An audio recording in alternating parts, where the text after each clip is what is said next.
Hoy vamos a volver a repasar de qué cuadro eran hinchas 15 de los personajes más oscuros que ha tenido el mundo. Ahí aparece la sugerencia de hacer un nuevo video, etiqueto acá la parte 1, esta es la parte 2, hay muchos de los que me sugirieron que no los pude encontrar, pero bueno, acá van otros 15 hijos de mil que eran hinchas de algún equipo de fútbol.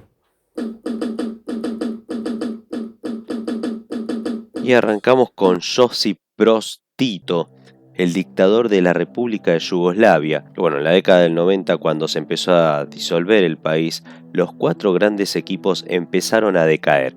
¿De qué club era hincha? Del Hajduk de Split, un equipo croata que era el favorito de Tito. Una vez que cayó el régimen, pudo aguantar solamente algunos años más y después empezó a decaer completamente. Si bien pudo ganar 9 ligas yugoslavas y 6 ligas croatas, y actualmente está en la primera división.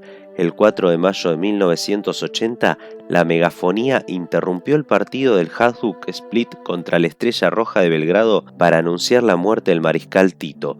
Los jugadores y el árbitro comenzaron a llorar, el público se puso de pie para cantar el himno de la Liga de los Comunistas de Yugoslavia. Fue el día en que serbios y croatas lloraron juntos.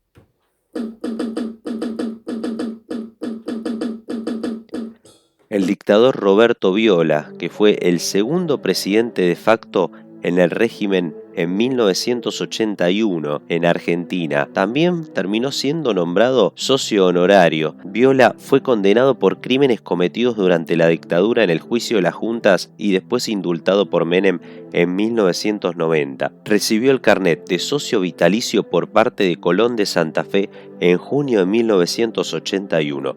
Junto a él también lo recibieron Lacoste y el contraalmirante Rodolfo Lucheta, que era el gobernador de facto de la provincia de Santa Fe.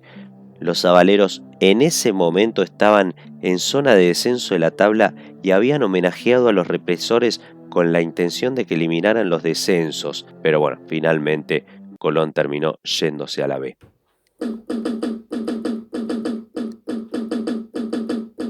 Alberto Fujimori, el político e ingeniero agrónomo peruano y japonés que actualmente está en prisión, en la prisión de Barbadillo, en el distrito de Ate, en Lima.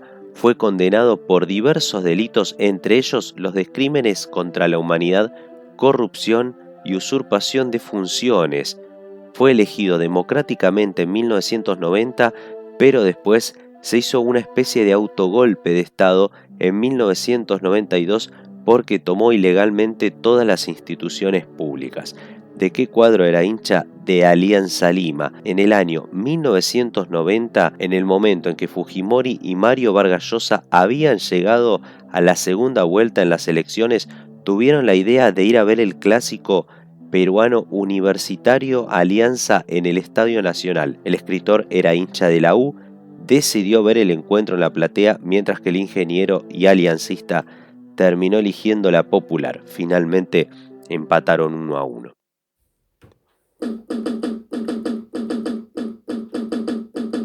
Pablo Escobar Gaviria, y acá aparecen dos clubes porque siempre estuvo relacionado en el mundo del fútbol con Atlético Nacional. El equipo durante la década del 80 creció mucho, llegó a conquistar una Copa Libertadores en el año 89 y Pablo Escobar presenció en directo el partido ante Olimpia en el que se coronó campeón por penales. El narcotraficante se llevó buena parte del mérito de este triunfo del equipo verdolaga, que después, en el año 2016, volvió a ser campeón. Siempre la figura de Pablo Escobar y su influencia en el deporte estuvo relacionado con el Atlético Nacional.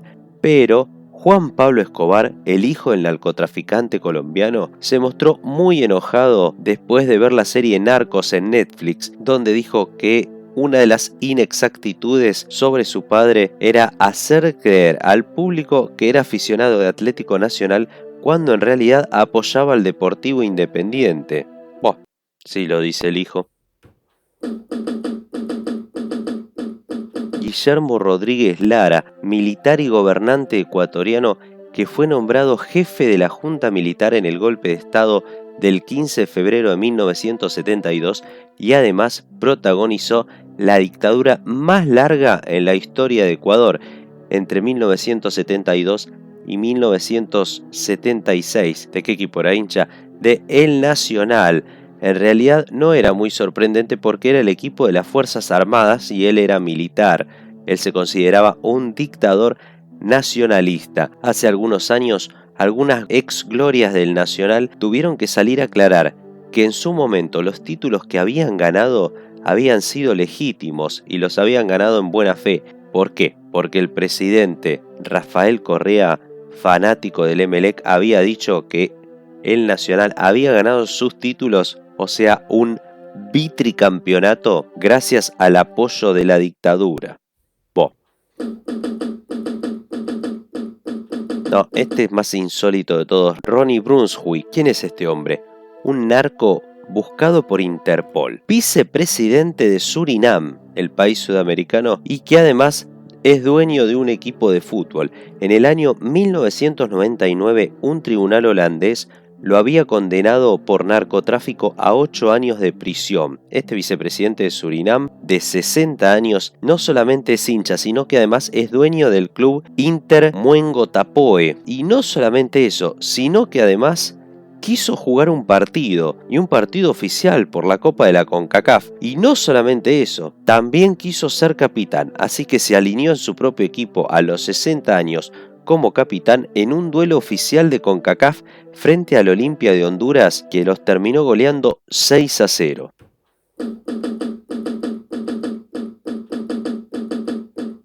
Independiente de Santa Fe fue el primer campeón del fútbol profesional colombiano y uno de sus hinchas era Fernando Carrillo Vallejo, dueño de una de las mayores tapaderas de refinamiento de cocaína. Y no solamente eso, sino que además se transformó en dueño del club entre el año 1989 y 1991. Fue acusado de narcotráfico por Estados Unidos, por eso terminó vendiendo todas sus acciones a Ari Zabaleta, uno de los tantos líderes del Cártel de Cali. Por lo menos durante su gestión llegaron jugadores importantes y grandes triunfos al equipo de la capital colombiana.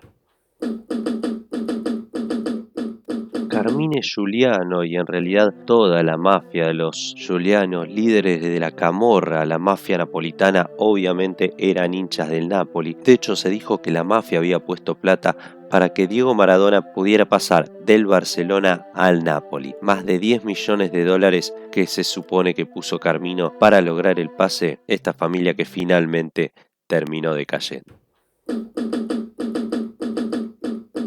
Bueno, ¿y de qué cuadro era el Chapo Guzmán? En realidad se lo vincula con Querétaro porque él compró ese club. Y no fue el único. Tirso Martínez, uno de sus aliados, dijo que él había comprado el Querétaro con dinero que había obtenido del narcotráfico. Y así también compró Irapuato, Venados de Yucatán y La Piedad. Finalmente, en los casos de Irapuato y Querétaro, la Federación Mexicana de Fútbol detectó irregularidades, además de detectar que el propietario se dedicaba a traficar cocaína a Estados Unidos. En Argentinos Juniors, el ex jefe del primer cuerpo de ejército durante la última dictadura militar fue Carlos Suárez Mason, un socio y titular de la Comisión de Patrimonio en años en los que Luis Segura era el vicepresidente del club. Fue un represor y en 1980 fue declarado socio honorario por utilizar dinero de YPF y de la aerolínea Austral para retener a Diego Maradona en Argentinos. Recién el club lo echó como socio en el año 1999. Hosni Mubarak, que fue el político y militar egipcio que ocupó el cargo de presidente de la República de Egipto, ejerciendo el poder de manera dictatorial durante más de 30 años. ¿De qué club era hincha? Del Zamalek. En realidad esto está asociado casi siempre, el Al-Ahly como el equipo de los barrios más populares y el eterno rival el Zamalek Sporting Club, que representa sociológicamente a la dictadura y a las clases altas egipcias de la zona residencial más elitista. Igualmente, muchos hinchas del Zamalek se opusieron a la gestión de Mubarak en su momento. Medici fue el tercer presidente de la dictadura militar de Brasil durante el golpe de 1964. Este dictador brasileño era fanático del Gremio de Porto Alegre e incluso fanático del fútbol. Se lo vio muchas veces en fotos oficiales al lado de una radio festejando los goles en el primer mundial televisado en directo, el de México 70, que Brasil finalmente iba a terminar ganando. Manuel Odría fue un expresidente de Perú entre 1948 y 1956. En realidad primero apoyó el golpe de Estado y finalmente terminó siendo presidente constitucional. Se lo acusa principalmente de haber reprimido duramente a los opositores, especialmente a los comunistas. ¿Con qué equipo se lo vinculaba? Con el Alianza Lima. En el año 1951, el presidente de Perú donó el terreno donde hoy se ubica el estadio del Club Alianza Lima. El 15 de febrero de ese año colocó la primera piedra, pero después el proyecto se postergó hasta que finalmente fue el 27 de diciembre de 1974 cuando el estadio de Alianza Lima se terminó inaugurando. Portugal estuvo gobernado por la dictadura de António Oliveira de Salazar desde 1932 hasta 1974 y el fútbol también fue afectado en ese momento. Salazar lo odiaba. No le gustaban las trifulcas, ni los amontonamientos de gente, ni las protestas. Los jugadores debían tener sí o sí otro trabajo. El equipo más beneficiado y con el que se lo vincula fue el Sporting de Lisboa, pero no tanto por el fanatismo de él, porque como dije, él odiaba el fútbol, sino de miembros de su gobierno. El Sporting tenía muchos nexos con la élite. Por el contrario, el Porto tuvo la desventaja de que Portugal era un país centralizado y solo se le daba importancia a la capital. El Porto quedaba lejos y el Benfica fue el equipo más perjudicado por ser el más popular. Tuvo que cambiar su himno, su estadio no recibió a la selección portuguesa y en 1972 recién, con el ocaso de la dictadura, se pudo crear el sindicato de jugadores.